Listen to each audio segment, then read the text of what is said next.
Hey everyone, welcome to the channel. This is Eric Johnson. Today I have the lovely Misha Almira again, and we're going to talk about spirituality and money blocks in home business. A lot of people struggle with their money blueprint, and they can't seem to make any income with their home business. And so Misha Almira is going to tell her story today and how she got over her money blocks, especially in network marketing, her home business, and her brand overall, because it's all about mindset. And she's going to share some specific techniques on how to expand your money blueprint so you can start earning the income that you deserve from home. So let's talk about your story in the very beginning. How did you find spirituality? Let's start from the very beginning. And what led you down the spiritual path? Well, I grew up going to church and was very involved in that. And then when I got into my 20s, I started feeling like there's something more. I have a great life, but there's something missing. And I remember telling a cousin of mine that in a letter. And next thing I know, she sends me a book. And I had just finished reading Celestine Prophecy. And that is what started sparking this desire for more. It was like my heart, all of a sudden, it knew that it wanted more. And when I read this book, it's like, that's it. Now, how do I get that? And the Celestine Prophecy just kind of leaves you hanging. So when I told my cousin this, she sent me this book. It was a lot like Celestine Prophecy, but at the end, it talks about these monks that are living in the mountains that are actually teaching what I perceived was in the Celestine Prophecy. So that got me on my path to learn meditation. And I found this center in North Carolina where these monks were actually practicing it, teaching it, and going out and teaching in the world, the meditation. So that's what got me on the path and got me practicing it. I did actually go to this ashram, and I went through the teacher training, and I took monk vows, so I became a monk. Wow. That's intense. It was. Yeah, definitely. So how did you become a monk? I mean, weren't there certain financial things you had to let go of, in the material world, and how did that affect your money blueprint overall? Yeah, so at the time that I learned about this, I was in sales and I was making really good money and was comfortable on that level. That was during a period of time that I had actually really stepped into working smarter instead of harder, which is what my dad's mantra was for years. Yeah. So that part of my life was actually going well. But when this came in, it just kind of blew that out of the water. I decided, okay, I'm going to move from Texas to North Carolina, get into this training. So I gave all of my belongings away. Wow. Just said, come and get it. Here's all my stuff. Even my animals, my pets. I felt like this transition, and that was part of it that I had to do, that I had to just give away. And so I was going into a lifestyle of the aesthetic, and that was part of it. So it was intense. It was a surrender, but it also was part of the transition into that life, and a completely different life, completely different way of thinking about money. And so I went from this, let's work smarter instead of harder, into let's just give up everything. We don't need money. All we need is spirituality. All we need is this practice of going inward and, the hermetic monk. So that was a big shift. And there was some major shifts in my life because of that. So how long were you in the ashram, and how did you look at money when you got out, and what kind of jobs did you take? Was it hard to re-assimilate back into society? Definitely, yeah. When I was there, when I was going out teaching with this grew. There were some teachers that would create big courses, and then there were some that wouldn't. And I started noticing that when I would go out to teach, my courses were, when I was in that mindset of I don't need money anymore, I'm going out to just do this service, my courses would end up being very small. But then when I was going out with someone else that had a different mindset about it, then our courses would be really big. So I did notice that shift in where I was coming from. Didn't pay a whole lot of attention to it at the time, but looking back, I did notice. The organization started having problems financially. We seemed to have a divide. Like some people had a lot of money, were doing well, some people weren't, but the society as a whole was struggling financially. So it started crumbling. I ended up leaving, and I had a little bit of guilt about, maybe I should have fought harder for it. Maybe we could have kept it going. But anyway, a lot of people just went out. When I did go out in the world, I remember having a huge struggle because all of a sudden I was back in a job. And I was working really hard. And I remember going home every night and crying. Just crying because my life had changed so much. And my mindset was still in that aesthetic monk, but that wasn't realistic. I now had to pay bills. I now had to go back in to society, but I wasn't in that old mindset of sales and work smarter instead of harder. So it was a struggle for me. So when did you had kind of a breakthrough after the ashram, where you looked at money differently and you were starting to get more open to it? Can you tell me what happened? Yeah, so it was about 4 or 5 years later, a friend of mine introduced me to The Secret.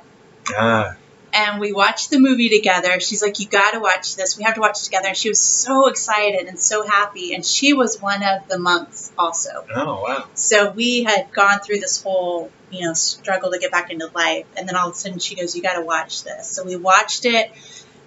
It blew our minds. That was 2005, I want to say. And we got so excited about this chance to actually create something from nothing, and it could be easy, so it blew both of those mindsets out of the water. The aesthetic part, like you can actually create from a place of spiritual abundance, and it also blew out that you have to work hard for money. So we went through, it was funny because we didn't have money at the time. We didn't have jobs. But we just started doing The Secret. And our life started changing, and we went, I think, a whole year, 6 months originally, where we weren't working, but money was just coming in. We were just so excited and happy and doing what we wanted to do in life, and then money would just show up. And then we went 6 more months after that. And so we were just going, I can't believe this is happening. So that was a huge shift in money mindset, and that you can create something from nothing if you're following your joy and your bliss. And the Secret, for anyone who hasn't seen it, that's based on the principle of the law of attraction. You want to explain the law of attraction really fast? Yeah, so basically, we're always attracting something that resonates with how we're feeling. So if we're in a happy, joyful state, then we're going to attract more things that bring happiness and joy to us. We're going to bring more good coming to us, more good opportunities. If we're in an angry, negative, downward sort of frequency or state or vibration, we're going to attract more opportunities to make us feel that way. So, if we're feeling guilty or shame or blaming or any of that, well, then we're going to have people blaming us. We're going to create situations that make us feel more shame and feel worse about ourselves. And so if we're negative about money, we're going to attract situations that bring more of that to us. And so that's the basic idea of it, is that you're going to attract whatever you're resonating with, like a tuning fork. So you want to be in a happy, going somewhere, envisioning what you want, and, you want to vibrate with what you want to bring in. And so it's really get in a state of feel good, do what you love, know what you want to draw to you, know who you want to draw to, and then that starts coming to you. And it's pretty, it was pretty amazing. We were doing it for a while, and then I started realizing, or kind of bumping up against these old money blocks that I'd had from my family, my grandparents even. It wasn't necessarily what my dad was saying, work smarter, not harder, but it was what I had seen. Both grandmothers were nurses. They worked really hard. My grandparents came over from Germany. They were hard workers. My mother's dad worked for the railroad. I watched him literally, hurt his back working so hard, and then he would heal it, and then he would go back out. And so these were the stories that were in my blueprint, not necessarily what people were telling me, but they were there. And so those started actually kind of coming back in. So the secret was working for a while, and then these other lineage blueprints or, subconscious blueprints started coming in. Yeah. So what happened after that? Basically that honeymoon of financial bliss with The Secret. What happened after that in your life? Was money still coming in, or did it dry up again because of these old beliefs? What happened? It would kind of come in waves. So for years it was, okay, maybe The Secret doesn't work, so maybe I have to try something else. And I did different things, but I started being called to the shamanic path. And I remember talking to this teacher. I was going to go into the training, and I remember she was saying, now we do a lot of shadow work in this course. And I was like, I was in an ashram, I was a monk, I've already done shadow work. And I remember her saying, I think it would be really good if you go through the training and go through the shadow work again. And I was like, okay, whatever. Well, I realized after going into that training that I hadn't done the deep shadow work yet. And so that's when I was introduced to shadow work and did a lot of work on forgiveness and, shame and guilt and things from the past. I didn't necessarily work the money piece, but what I've realized more recently is that money piece is still there, has been in shadow, and has been creating self-destructive situations in my life since then. So that is when probably The Secret kind of came to a stall, I would say, is because if anything's in shadow, it's going to bring up self-destruction in your story. So what exactly is the shadow? So shadow is any old stories, beliefs, or wounds, or trauma that we've had that we have denied, that we have rejected. And so say I have this story that you have to work really hard and hurt yourself for money. Well, that's a bad story. And so for me, I was like, I don't need that. I don't need money. Or that, money can't come easily, or that I'm just going to focus on something other. Like I'm going to focus on spirituality instead of money. And so for me, money went to shadow. And it's anything that we feel like is bad. Okay. Anything that we judge about other people, a lot of times is a piece that we have put in shadow. And so, it could be a lot of I'm not worthy of this, that, or that, because I put that in shadow. And so then I start judging that in someone else. Does that make sense? Yeah. Okay. Yeah. And so a lot of us can have money blocks from putting money in shadow. And we can just feel like we're beating our head against the wall because we've pushed that away so much and denied it. And it can happen in so many different areas of our lives. So what was your breakthrough after realizing you still had a lot of shadow and a lot of trauma around money, basically? When did you start to see that other people were making money in the spiritual profession. Yeah. So I remember seeing this leader, Gina DeVee, and her whole thing is to live luxuriously, to live, a pampered lifestyle.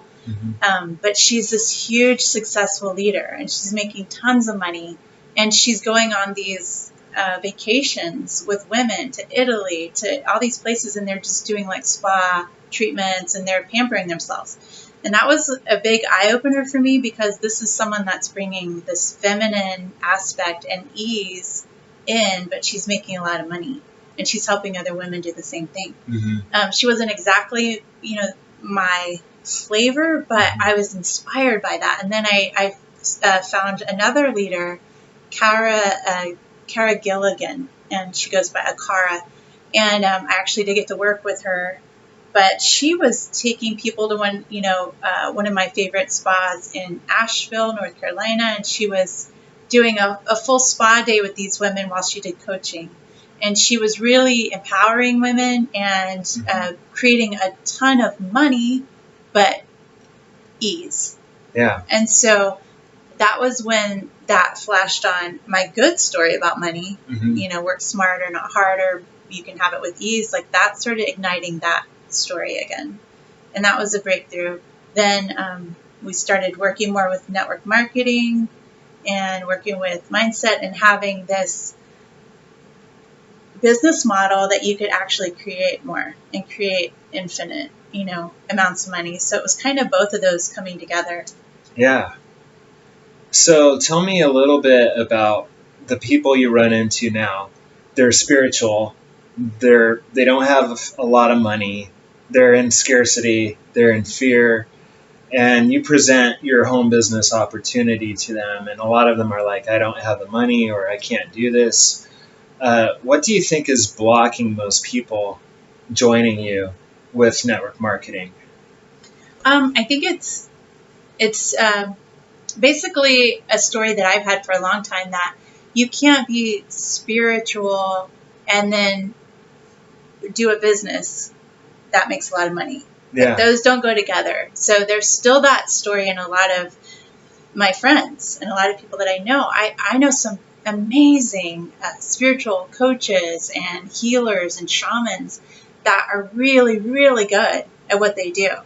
And they still have this lack, because they feel like they have a story around money that it's not that as important as their spiritual work. And definitely, there's a block there when you start saying, now here's a business where we can make money and you can enhance your spiritual practice. You can bring more people to you for your spiritual healing. There's definitely a block there that's okay. Like, network marketing has this reputation for being a business where you use people. You're like trying to get everybody in and use them, and then you spend a lot of money and you don't make any money. And so there's kind of two stories going on there. Yeah. Where, the thing is that any business that anybody's doing, and I use yoga studios and retreat centers, they all ask for money. Yeah. Are they using people? No, they're inviting people in that have a need. They're providing a service, and then they're asking for an exchange of money. And so in the spiritual community, that seems okay, but network marketing doesn't, even though it's the same. You're just really telling someone about a great product, service, or business opportunity that can help them and empower them. Right. But there's this old story of, that's not a real profession, that's not a real business, and it's not spiritual. Yeah, there's two taboos. There's one with money and there's one with network marketing. People think money is evil. It does bad things, but money is actually neutral. Right. It's what you do with it. Yeah. And can you tell me the power of money in a positive way for, anyone that wants to do spiritual work with money? Can you tell me about that? Yeah. So, I think most of us have heard that money, everything's energy. And money is energy. So love is energy, money is energy. And they can actually work together. So if if money is energy, then we can work with that energy as healers, as empaths, especially empaths. They're masters at energy. So we can work with money in a positive way. So if you have a good relationship with money and you're working with it and you're inviting it in and drawing it in, you can then take that energy of money and circulate it to someone that needs it. So as an example, someone was telling a story of how they used $100,000 and they gave it to people that ended up homeless because of the world events that happened in March. You know, what a beautiful story. Other people are donating to animals, and that for me is what I would want to do. You know, that would feel so good. So it's, you know, when you're working with energy instead of your story around money, infinite possibilities open up, and it can be so beautiful. Yeah. You can work with love and money together as one energy, you know, as a dance of energy.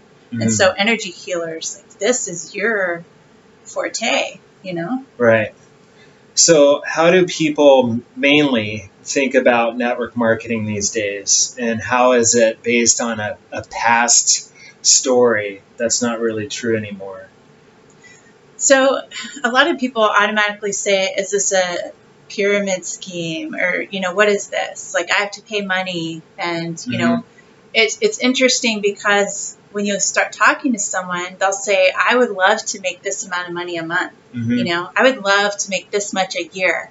That gets them really thinking about what they could do with that money. And then when you say, you know, there's an investment to start, whoa, wait a minute. Yeah. Okay, so you want to make $100,000, but I don't want to invest anything, and then I don't want to bug anyone. I don't want to market it. Right. And so they're not looking at it as a business. You know, a traditional business, you open it up, you put a lot of money in, and then you continue to put a lot of money in, and then you market it. Otherwise, you're just sitting there with an empty building that you're paying for, and no one's showing up. So it's really just this mindset of, whoa, I basically don't want to put any money in, and I don't want to do anything, but I want to make this money. Right. And so it's not taken seriously. Yeah. And it's this business that has unlimited potential that can empower so many people, but yet it's not treated as a profession. Why do you think that is? I think it's because it's been marketed the wrong way in the past, that a lot of people have been spammy, that a lot of people have come into it thinking that, oh, I can just, you know, use, kind of coming from a greedy mindset of I can come in and just like get a lot of people in, but they're not coming in thinking of how to help people and how to build relationships and how to build a team that they want to actually be with for years and years and years. Right. And they're not nurturing friendships, you know. So I think that it's been done wrong in the past, and then people have just used that bad story to sum up the industry. Yeah, there's really no requirement to start your network marketing business. Unlike other professions where you have to get a degree, a master's degree or whatever to even begin your profession, network marketing is open to the public. For, you know, $100 a month, you can start your home business. And a lot of people do not get the proper training, and they're so excited though about their opportunity and their products, they go out and they just puke it all over everyone because they weren't trained properly. And so I think network marketing has evolved a lot over the years. Yeah, the training has changed entirely. And there's compliance departments now that actually, you know, you have to follow a certain guide, you know, a certain code of ethics to actually promote network marketing these days. You can't just go around and say it cures diseases and stuff. You know, you can get fired from your company. So it's not a free for all for ignorant people anymore. You actually should learn techniques on how to market it properly. There's so much training in companies these days that guide you and get you started, but it is a real business and you have to market it properly. It takes consistency, it takes money or time or both. It's not just a lottery ticket that, you just join and you're automatically going to get millions of dollars. It doesn't work that way anymore, or it never has. So, who are you ideally looking for in your business today? So I'm looking for people that are already entrepreneurial minded, that want to be their own boss, that want to be able to work from anywhere, people that are like-minded, like I am. So they're spiritual, they're working with energy, they're someone that I would want to go out to eat with on a regular basis, that I would want to be friends with. They already have that leadership mentality. They're looking for more in their life. They're wanting to break free from these old paradigms that are quite limiting, and they're people that want to go places together and change the world as it has been, to change the old paradigm and bring in a new. I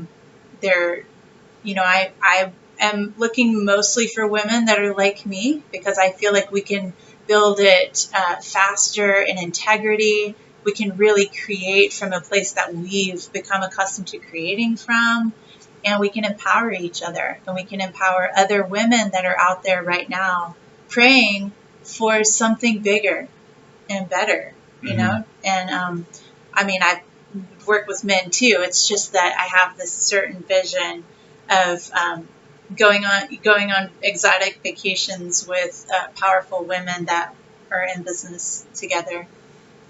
What are some of the people that have joined you recently? What's their main concern? I mean, what's going on in their life that made them look at your opportunity? Like, what's going on in the world, and how does network marketing and your business solve their problems? So they're healers. They've been doing spiritual work, but they've lost clients. They've lost income.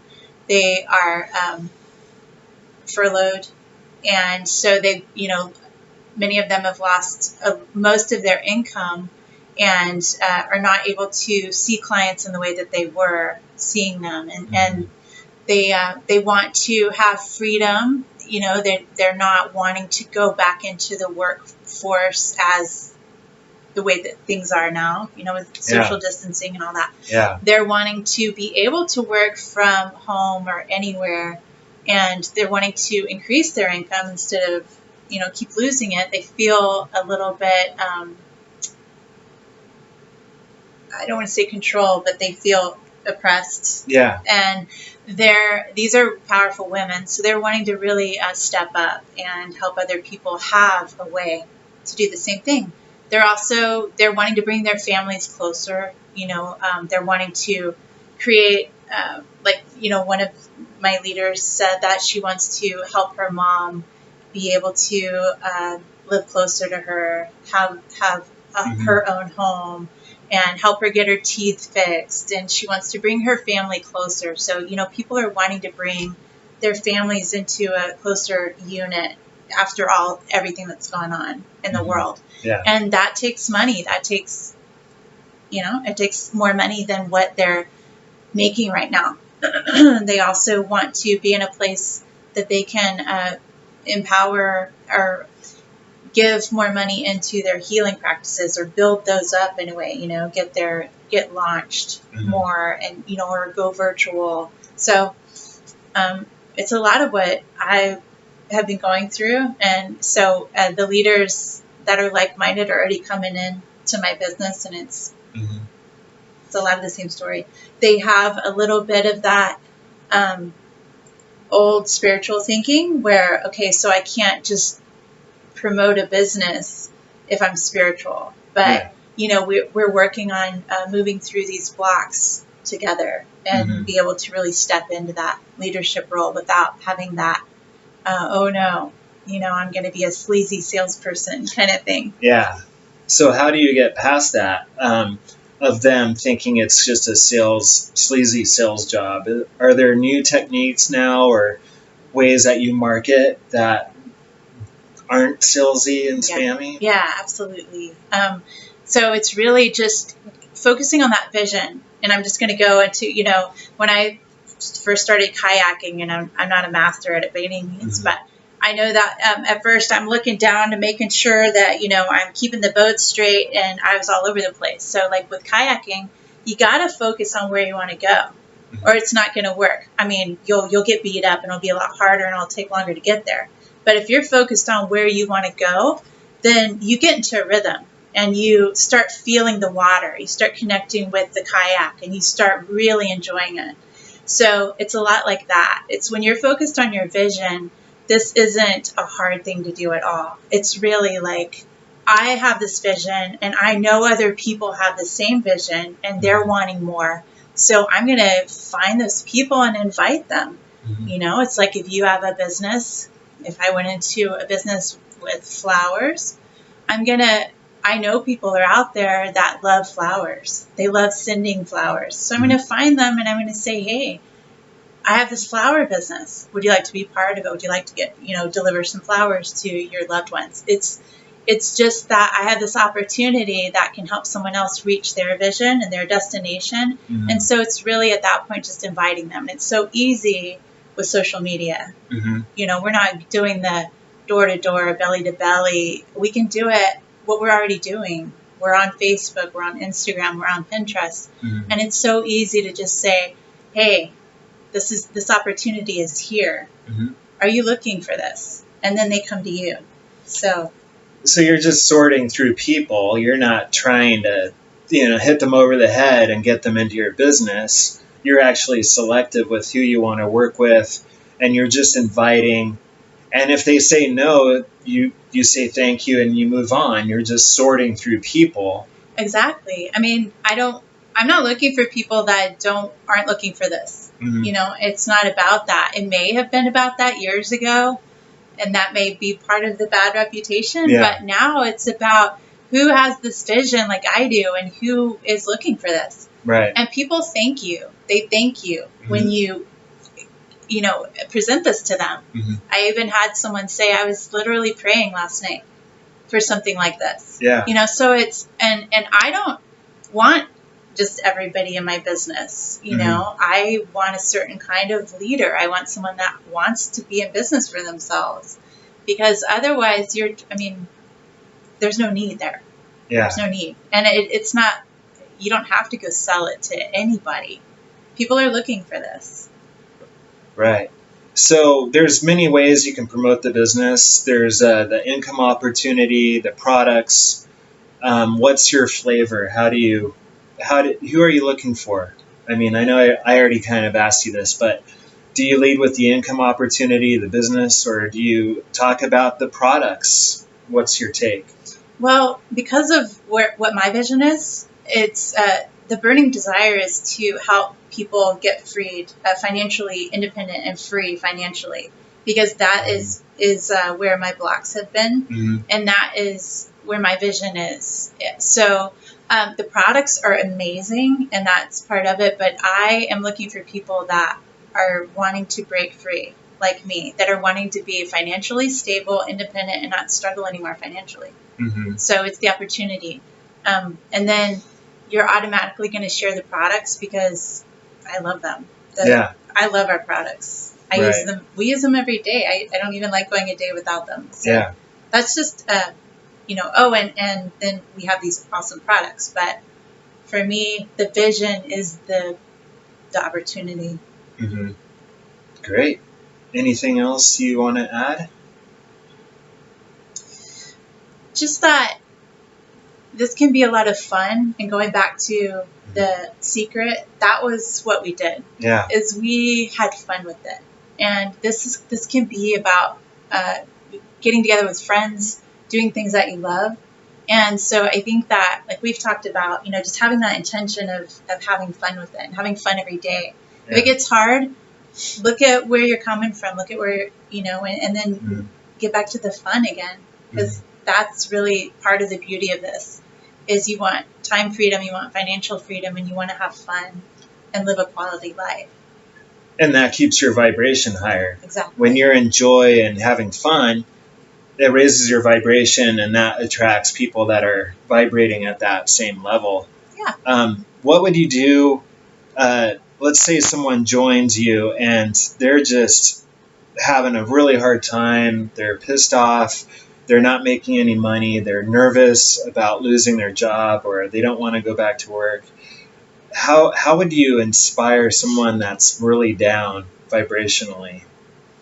I would get them, I'd really start asking them questions about why they originally wanted to do this to begin with, Mm-hmm. like where they want to go, what was fun about it, and then what would you do with that extra 60,000 a year that you can't do now? What would you do with that? And get them really thinking about that.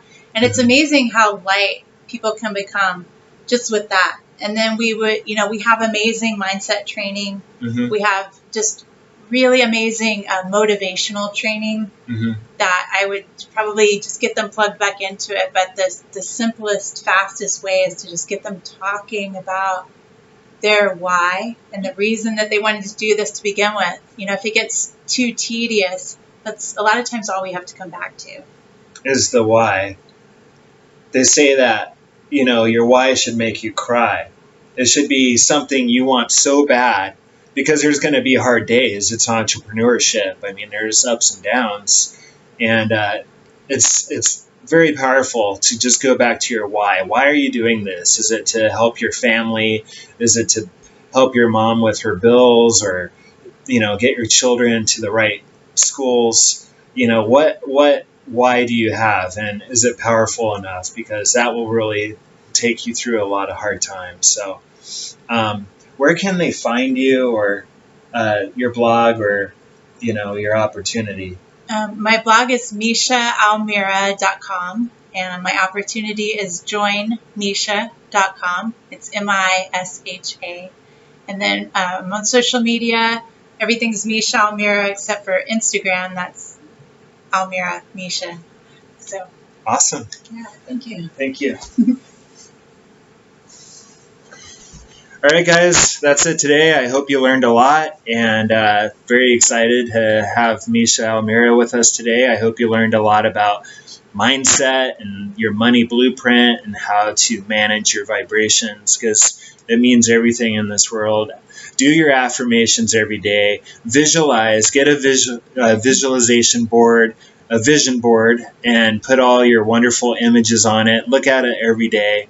And really write down what your goals are for this year, what you want to achieve in 1 year, 5 years, 10 years. Map it out, really, because if you don't have a map, you're going to get lost along the way. So really visualize where you want to be in a year, 5 years, 10 years. Do your visualizations and your affirmations.